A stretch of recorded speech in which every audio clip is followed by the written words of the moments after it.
Mr. Buffett, Mr. Munger, good morning. My name is Akis Psaris and I am from Athens, Greece. There is a widespread perception that we're heading towards an inflationary environment.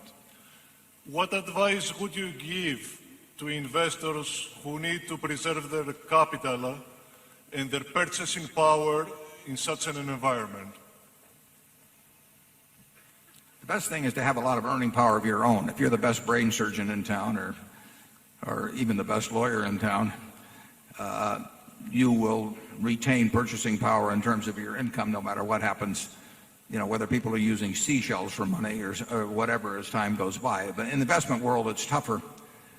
But Charlie and I think the best answer is to own fine businesses that will be able to price in inflationary terms and will not have huge capital investment that is required to handle the larger dollar volume of sales.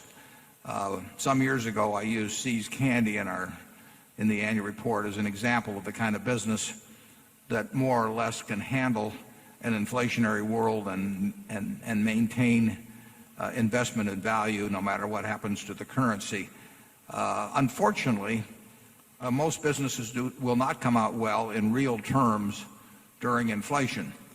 Their earnings may go up a fair amount over time, but they're compelled to put more and more dollars into the business just to stay in the same place.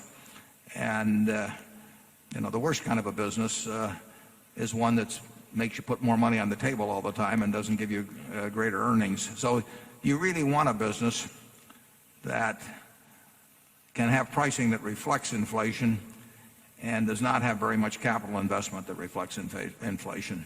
But inflation is the enemy of the investor in terms of real returns. As you know, there are, in this country as well as a half a dozen other countries, there are what they call inflation-protected bonds. We call them TIPS in the United States, where the income is adjusted, or the principal amount is adjusted to inflation. And that's not a bad investment for people that have worries about inflation heating up. And I think, incidentally, we're starting to see it heat up in this country. Charlie? Yeah, most people are going to get a very small real return from investment after considering inflation and taxes.